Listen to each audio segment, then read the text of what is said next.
Mr. Speaker, the Prime Minister of the Republic of India.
Members of Congress, I have the high privilege and distinct honor of presenting to you His Excellency Narendra Modi, the Prime Minister of the Republic of India.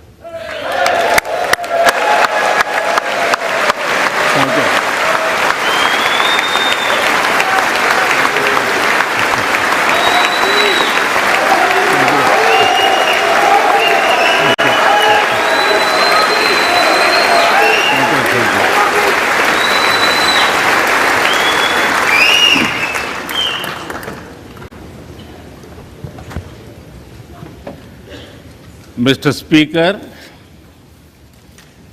Madam Vice President,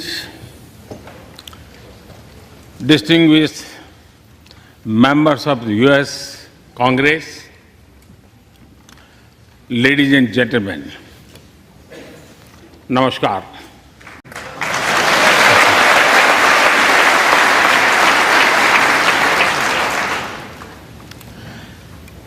It is always a great honor to address the United States Congress.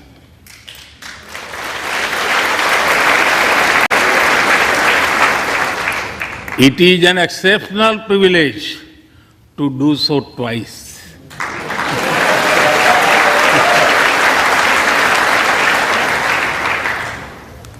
For this honor, I extend my deepest gratitude on behalf of the 1.4 billion people of India.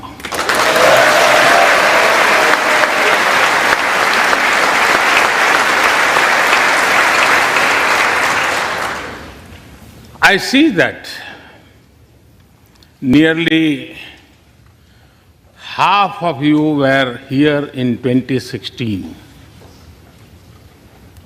I feel your warmth as old friends. I can also see the enthusiasm of a new friends in the other half. I remember Senator Harry Reid, Senator John McCain, Senator Orrin Hatch,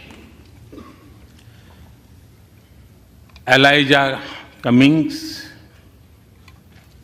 Elsie Hastings, and others who I met here in 2016 and who are sadly no longer with us. Mr. Speaker,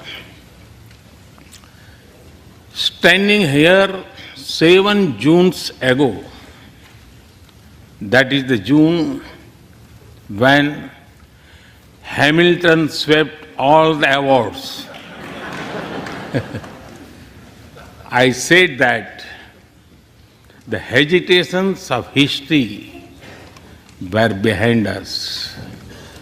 Now, when our era is at a crossroads, I am here to speak about our calling for this century.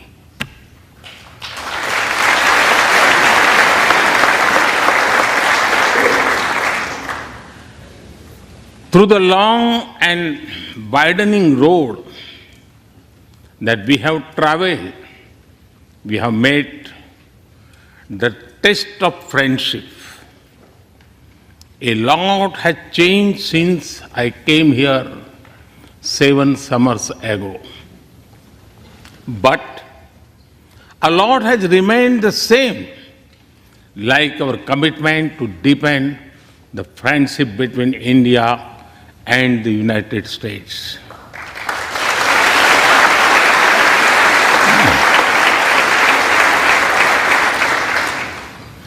In the past few years, there have been many advances in AI, artificial intelligence. At the same time, there have been even more momentous development in another AI, America and India.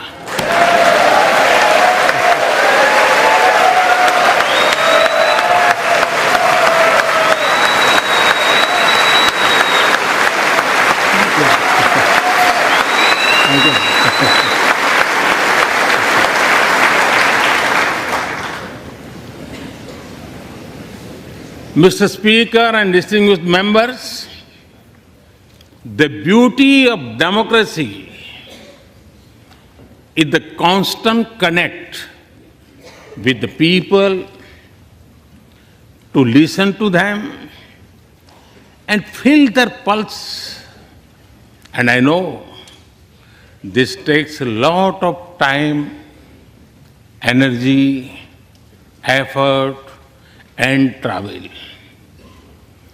It is a Thursday afternoon, a fly-out day for some of you. So I am grateful for your time. I also know how busy you have been this last month. Being a citizen of a vibrant democracy, myself, I can admit one thing, Mr. Speaker, you have a tough job.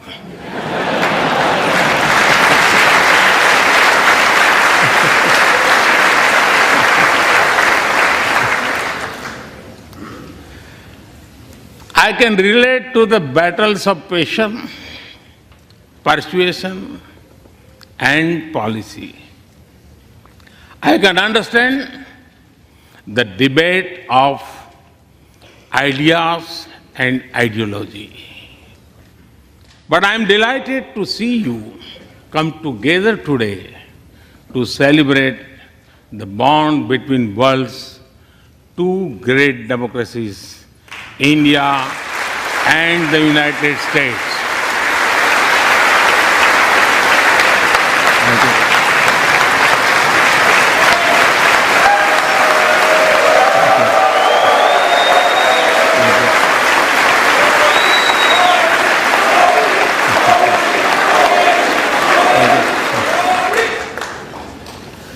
I'm happy to help out.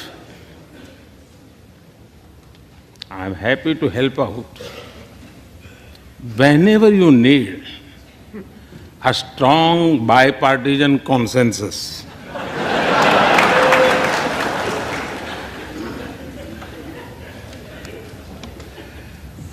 There will be and there must be a contest of ideas at home. But we must also come together as one when we speak for our nation.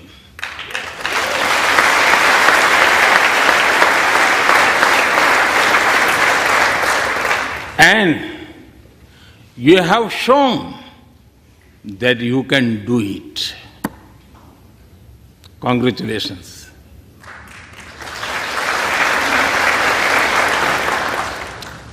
Mr. Speaker, the foundation of America was inspired by the vision of a nation of equal people. Throughout your history, you embrace people from around the world and you have made them equal partners in the American dream.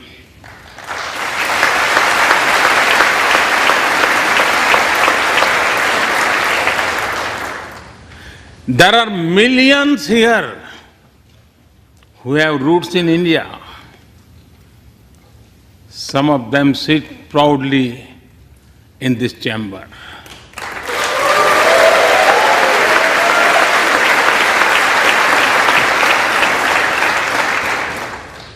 And there is one behind me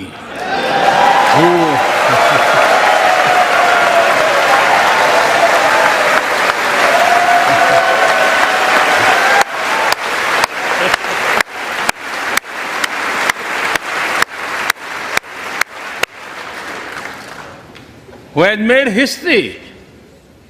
I'm told that the Samosa caucus is now the flavor of the house.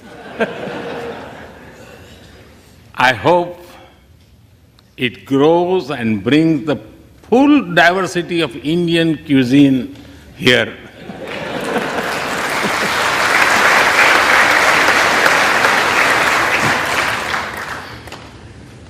Over 2 centuries, we have inspired each other through the lives of great Americans and Indians. We pay tribute to Mahatma Gandhi and Martin Luther King Jr.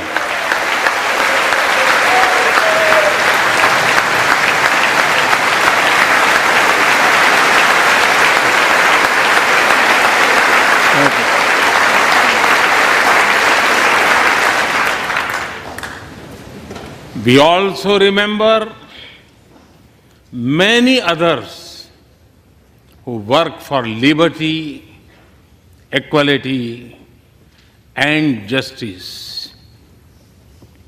Today, I also wish to pay heartfelt tribute to one of them, Congressman John Lewis.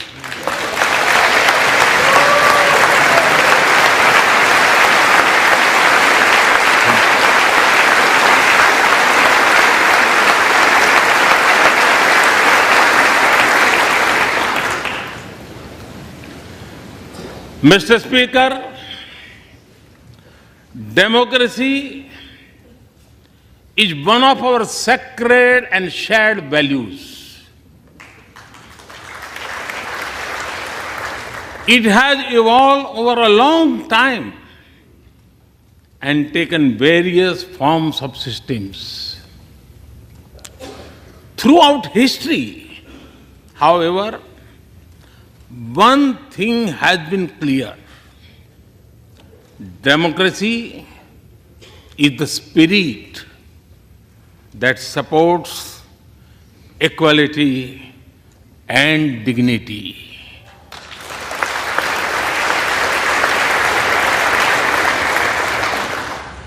Democracy is the idea that welcomes debate and discourse. Democracy is the culture that gives wings to thought and expression. India is blessed to have such values from times immemorial. In the evolution of the democratic spirit, India is the mother of democracy.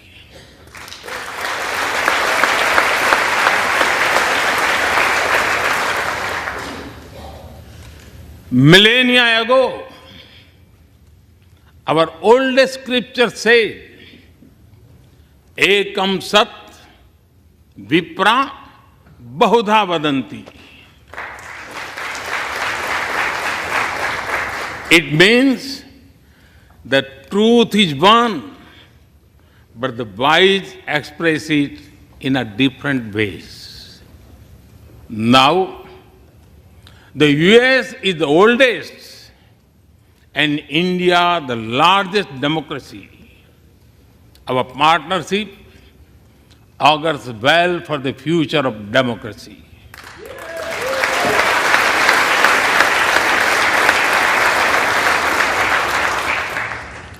Together, we shall give a better future to the world and a better world to the future.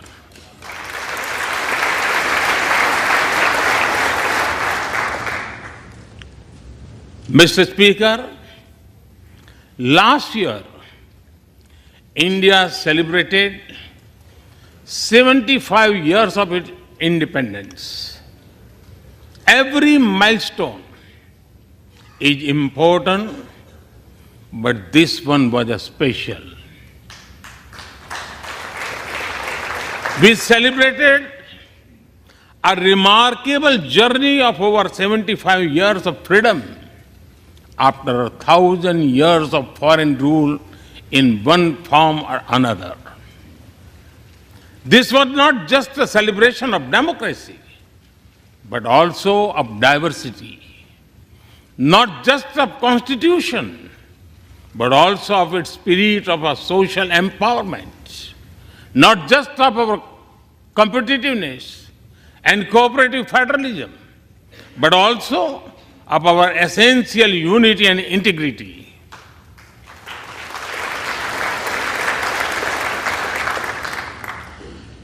We have over 2,500 political parties.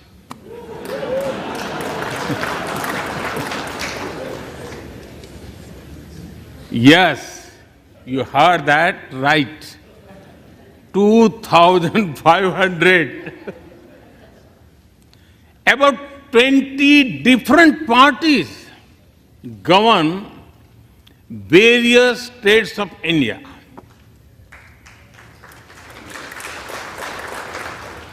We have 22 official languages and thousands of dialects, and yet we speak in one voice.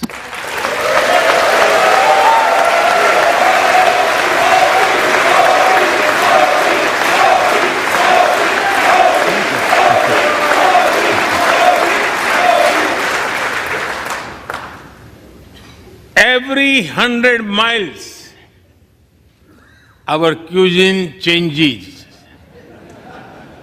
from dosa to aloo paratha, and from Srikhand to Sandesh. We enjoy all of this. We are home to all faiths in the world, and we celebrate all of them.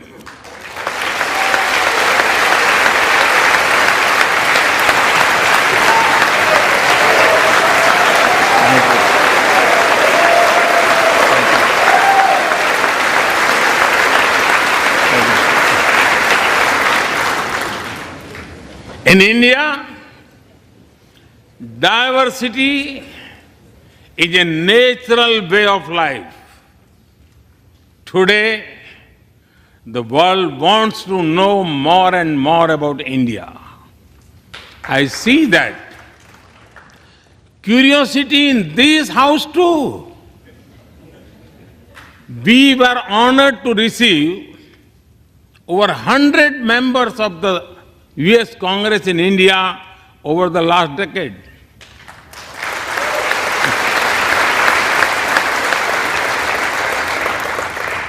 Everyone wants to understand India's development, democracy, and diversity. Everyone wants to know what India is doing right and how. Among close friends, I am happy to share the same. Mr. Speaker, when I first visited the US as a Prime Minister, India was the 10th largest economy in the world. 10th. Today, India is the 5th largest economy.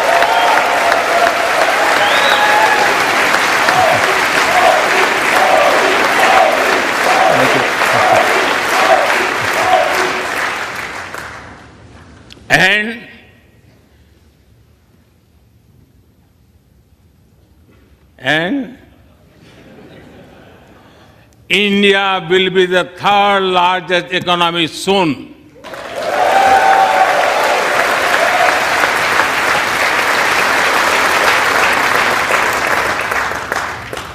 We are not only growing bigger, but we are also growing faster.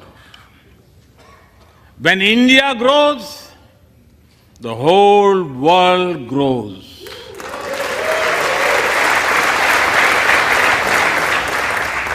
After all, we are 1/6 of the world's population. In the last century, when India won its freedom, it inspired many other countries to free themselves from colonial rule.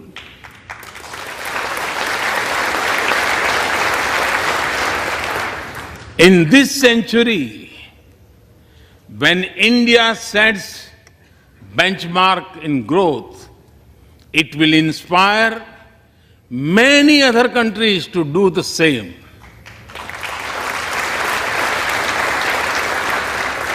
Our vision is सबका साथ, सबका विकास, सबका विश्वास, सबका प्रयास.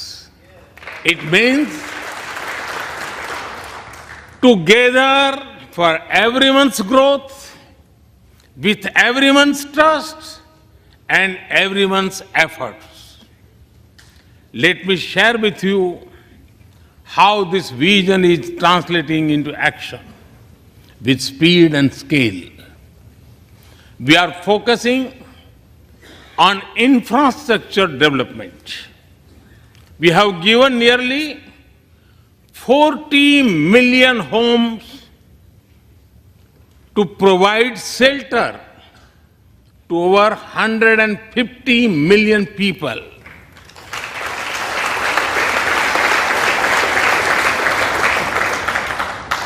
That is nearly 6 times the population of Australia.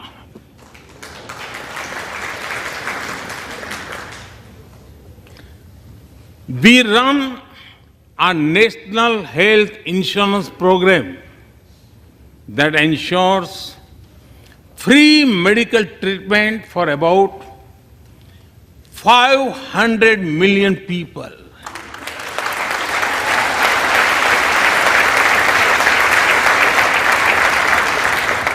$500 million people, that is greater than the population of South America.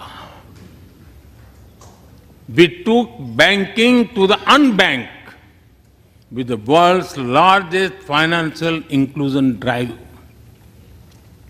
Nearly 500 million people benefited. This is close to the population of North America.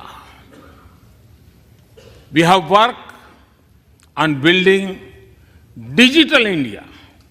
Today, there are more than 850 million smartphones and internet users in the country.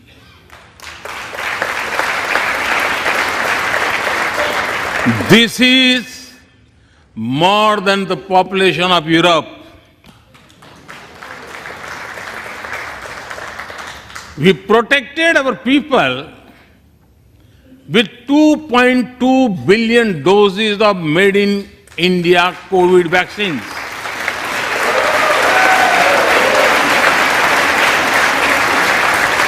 And that too free cost.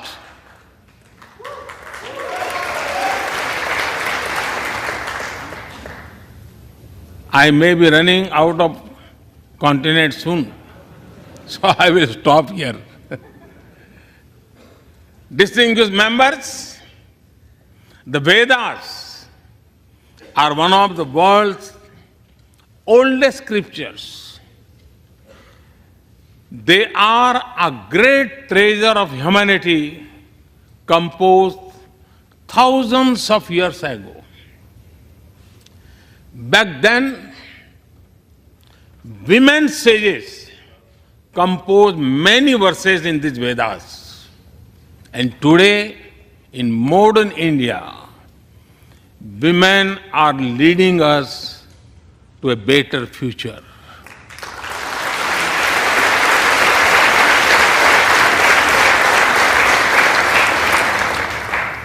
India's vision is not just of development which benefits women.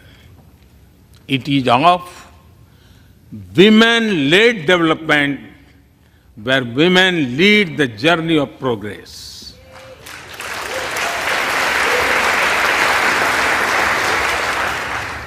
A woman has risen from a humble tribal background to be our head of states.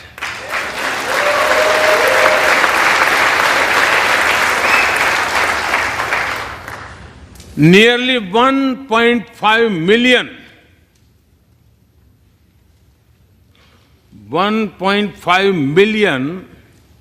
elected women lead us at various levels. And that is of local governments. Today, women serve our country in the Army, Navy, and Air Force. India also has the highest percentage of women airline pilots in the world.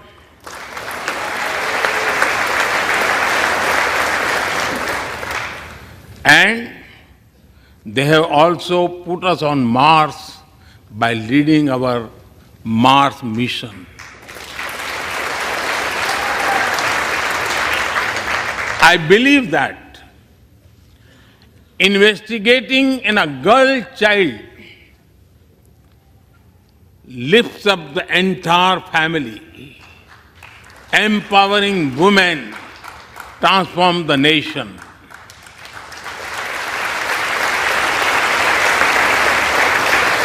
Mr. Speaker, India is an ancient nation with a youthful population. India is known for its traditions, But the younger generation is also making a hub of technology, be it creative reels on Insta or real-time payments. Coding or quantum computing, machine learning or mobile apps, fintech or data science, the youth of India are a great example of how a society can embrace latest technology. In India, technology is not about innovation, but also about inclusion. Today, digital performance are empowering the rights and dignity of people while protecting privacy. In the last 9 years, over 1 billion people got a unique digital biometric identity connected with their bank accounts and mobile phones. This digital public infrastructure helps us reach citizens within seconds with financial assistance. 850 million people receive direct benefit financial transfers into their accounts. 3 times a year, over 100 million farmers receive assistance in their bank accounts at the click of a button. The value of such transfer has crossed $320 billion. And we have saved over $25 billion in the process. If you visit India, you will see everyone is using phones for payments, including street vendors. Last year, out of every 100 real-time digital payments in the world, 46 happened in India.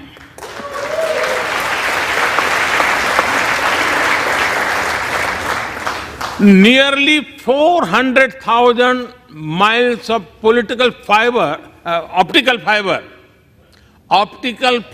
cables and cheap data have ushered in a revolution of opportunities. Farmers check weather updates, the elderly get social security payments, students access scholarships, doctors deliver telemedicine, fishermen check fishing grounds, and small businesses get loans with just a tap on their phones. Mr. Speaker, a spirit of democracy, inclusion, and sustainability defines us. It also shapes our outlook to the world. India grows while being responsible about our planet.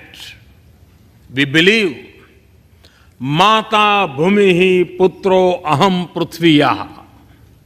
This means the earth is our mother and we are her children. Indian culture deeply respects the environment and our planet.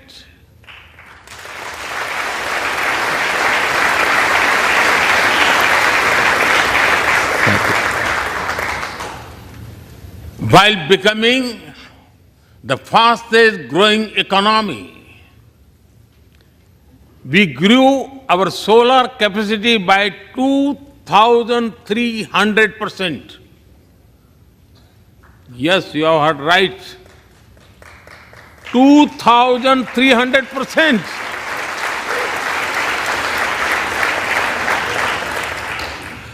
We became the only only G20 country to meet its Paris commitment.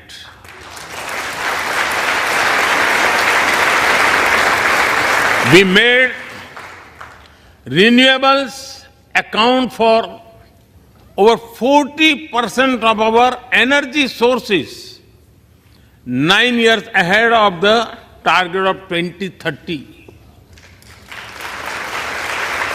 But we did not stop there.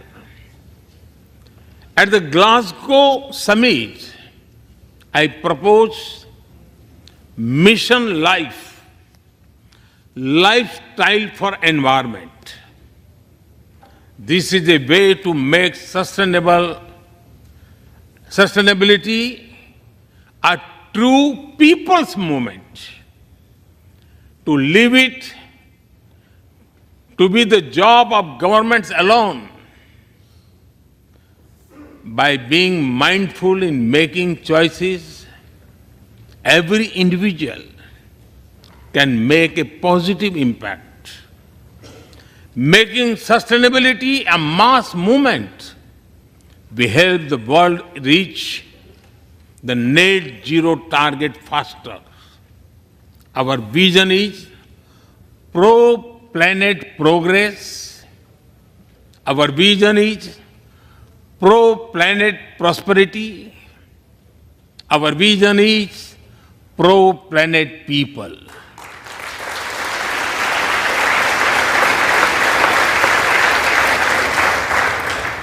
Mr. Speaker, we live by the motto of Vasudhaiv Kutumbakam, or the world is one family.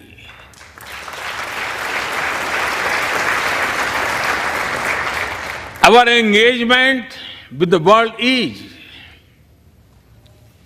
for everyone's benefit. The one sun, one world, one grid seek to join us. All is connecting the world with clean energy.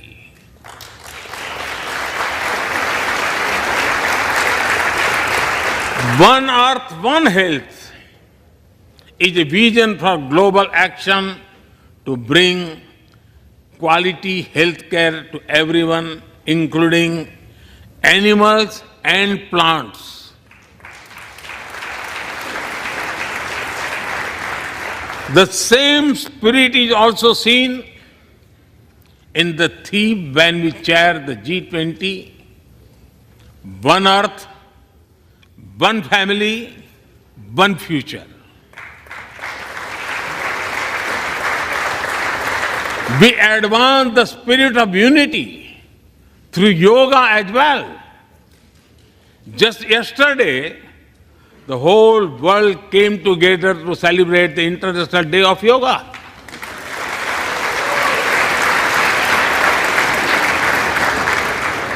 Just last week, all nations joined our proposal at the UN to build a memorial wall to honor the peacekeepers.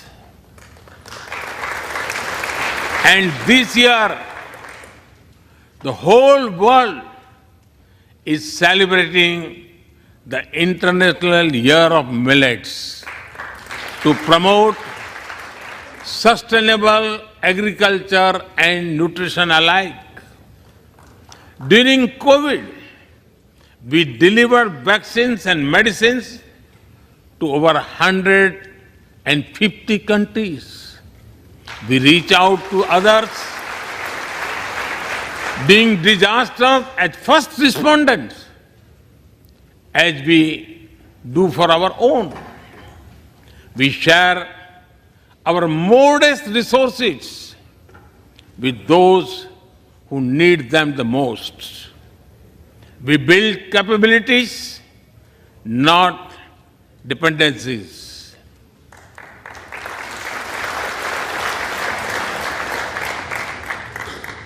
Mr. Speaker, when I speak about India's approach to the world, the United States occupy a special place. I know. Our relations are of great importance to all of you. Every member of this Congress has a deep interest in it. When defense and aerospace in India grow, industries in the state of Washington, Arizona, Georgia, Alabama, South Carolina, and Pennsylvania thrive.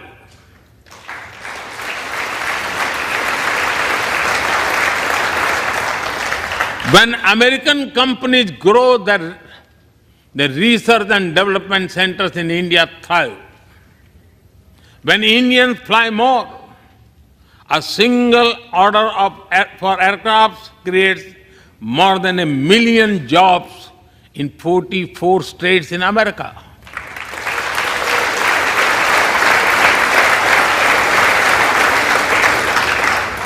When an American phone makers invest in India, it creates an entire ecosystem of jobs and opportunities in both countries. When India and US work together on semiconductors and critical minerals, it helps the world in making supply chains more diverse, resilient, and reliable.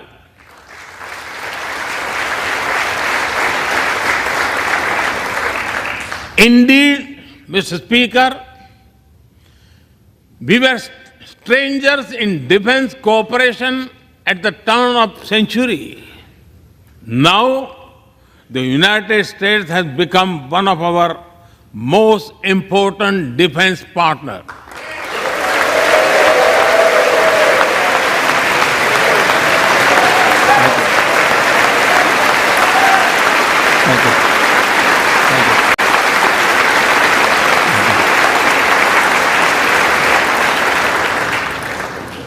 Today, India and the US are working together in space and in the seas, in science and in semiconductors, in startups and sustainability, in tech and in trade, in farming and in finance, in art and artificial intelligence, in energy and education, in healthcare and humanitarian efforts.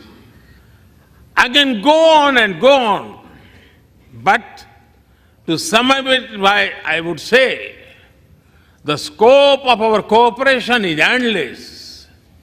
The potential of our synergies is limitless, and the chemistry in our relations is effortless.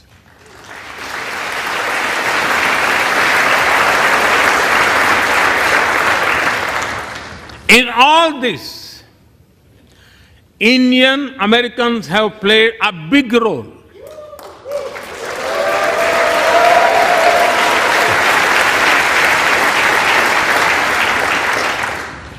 They are brilliant in every field, not just in spelling bee.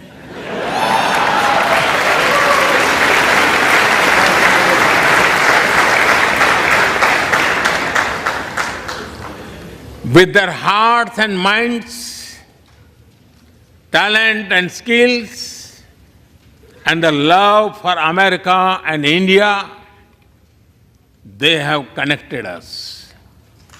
They have unlocked doors. They have shown the potential of our partnership. Mr. Speaker, distinguished members, every Indian Prime Minister and American President of the past has taken our relationship further. But our generation has to honor of taking it to greater heights.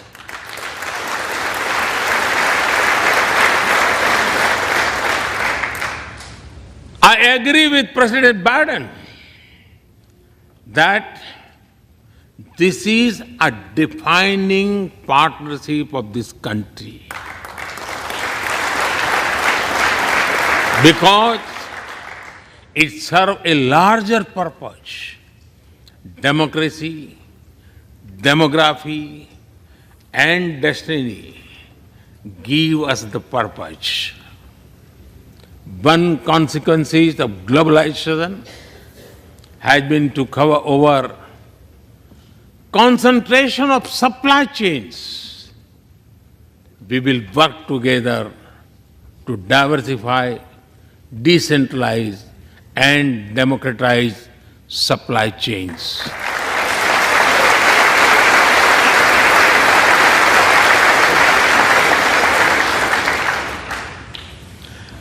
Technology will determine the security, prosperity, and leadership in the 21st century. That is why our two countries established a new initiative for critical and emerging technologies. Our knowledge partnership will serve humanity and seek solutions to the global challenges of climate change, hunger, and health. Mr. Speaker and distinguished members, the last few years have seen deeply disruptive developments. With the Ukraine conflict, war has returned to Europe. It is causing great pain in the region. Since it involves major powers, the outcomes are severe. Countries of the global south have been particularly affected. The global order is based on the respect for the principle of the UN Charter, peaceful resolution of disputes, and respect for sovereignty and territorial integrity.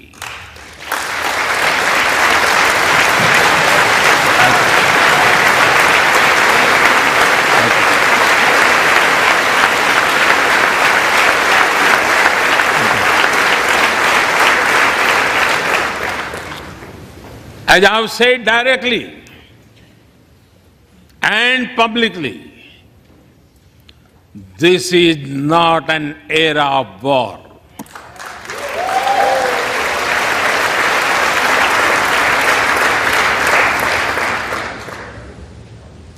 But it is one of dialogue and diplomacy. And we all must do what we can to stop the bloodshed and human suffering.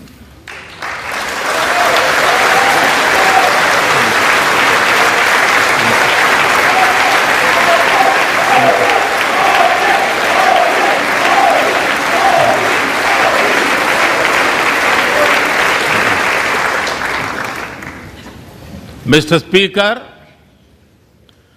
the dark clouds of coercion and confrontation are casting their shadow in the Indo-Pacific. The stability of the region has become one of the central concerns of our partnership.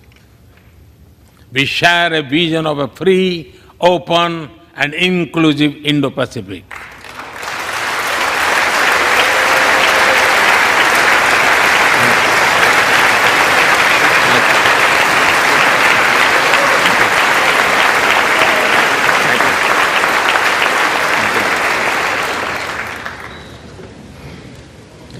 Connected by secure seas, defined by international law, free from domination, and anchored in ASEAN centrality. A region where all nations, small and large, are free and fearless in their choices, where progress is not suffocated by an impossible burdens of debt.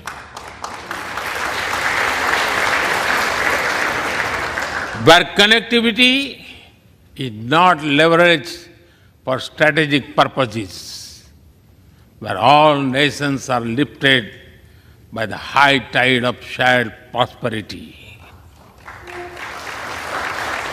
Our vision does not seek to contain or exclude, but to build a cooperative region of peace and prosperity.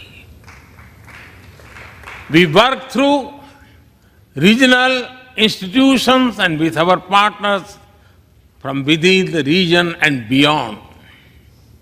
Of this, Code has emerged as a major force of good for the region.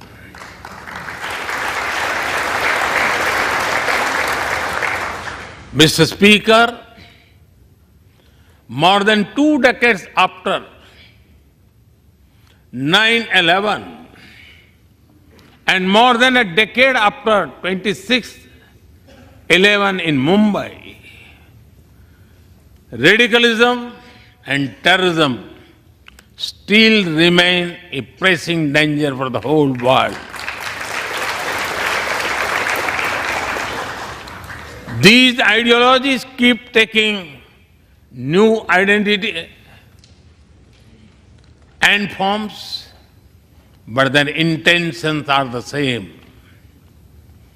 Terrorism is an enemy of humanity, and there can be no ifs and buts in dealing with it.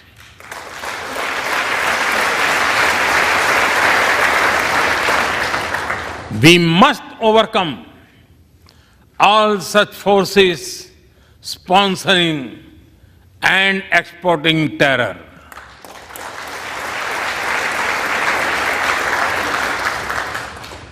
Mr. Speaker, COVID-19's biggest impact was the human loss and suffering it caused. I wish to remember Congressman Ron Wright and the staff members who lost their lives to COVID. As we emerge out of the pandemic, we must give shape to a new world order.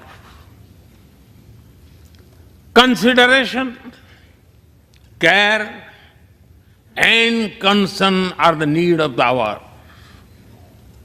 Giving a voice to the global south is the way forward.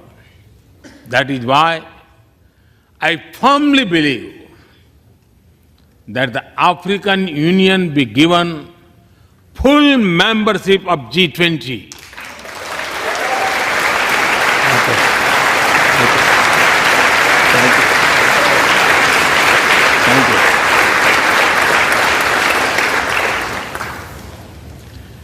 We must revive multilateralism and reform multilateral institutions with better resources and representation that applies to all our global institutions of governance, especially the United Nations. When the world has changed, our institutions too must change, or risk getting replaced by a world of rivalries without rules. In working for a new world order based on international law, our two countries will be at the forefront as partners.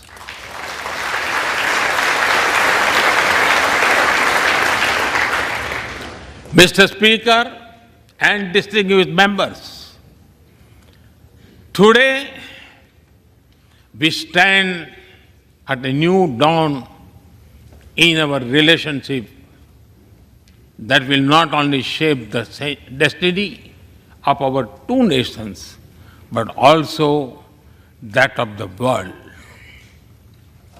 As the young American poet Amanda Gorman has expressed, when day comes, we step out of the shade. Aflame and unafraid, the new dawn blooms as we free it. For there is always light if only we are brave enough to see it.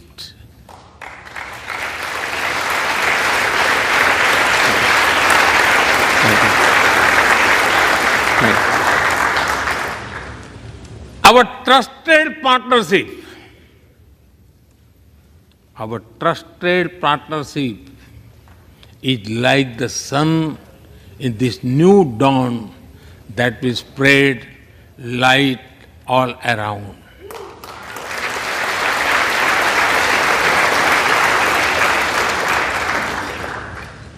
I am reminded of a poem that I once wrote. आसमान में सिर उठाकर, आसमान में सिर उठाकर, घने बादलों को चीर कर, रोशनी का संकल्प ले, अभी तो सूरज उगा है।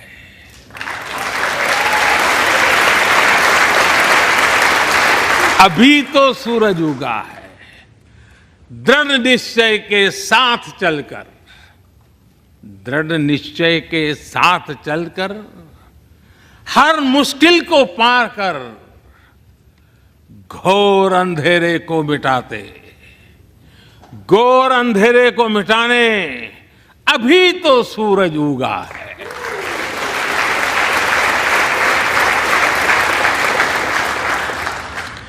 If I were to say it in English, it would be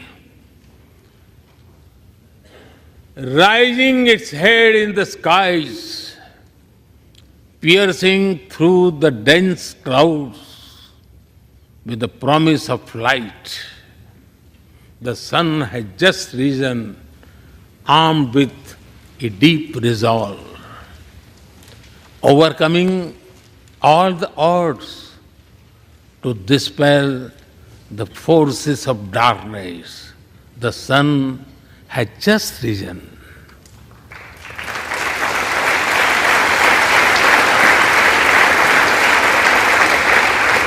Mr. Speaker and distinguished members, we come from different circumstances and history, but we are united by a common vision and by a common destiny. When our partnership progresses, economic resilience increases, innovation grows, science flourishes, knowledge advances, humanity benefits, our seas and skies are safer, democracy will shine brighter, and the world will be a better place. That is the mission of our partnership. That is our calling for this century. Mr. Speaker and distinguished members, even by the high standards of our partnership, this visit is one of the great positive transformation. Together, we shall demonstrate that democracy is better and democracy is deliver.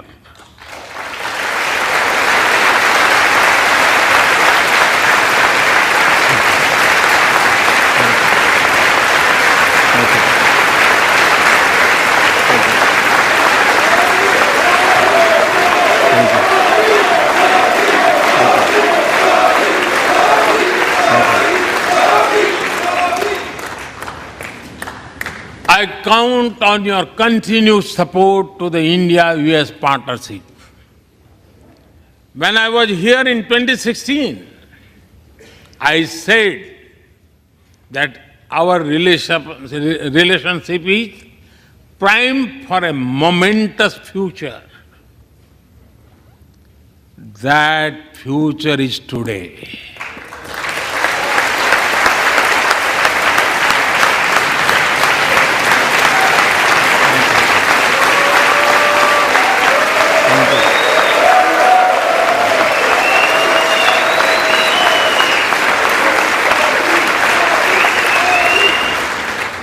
Thank you once again, Mr. Speaker, Madam Vice President, and the distinguished members of this honor. God bless America. Jai Hind. Long live India-US friendship. Thank you.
ऐतिहासिक क्षण है और इस समय कुछ जो senators हैं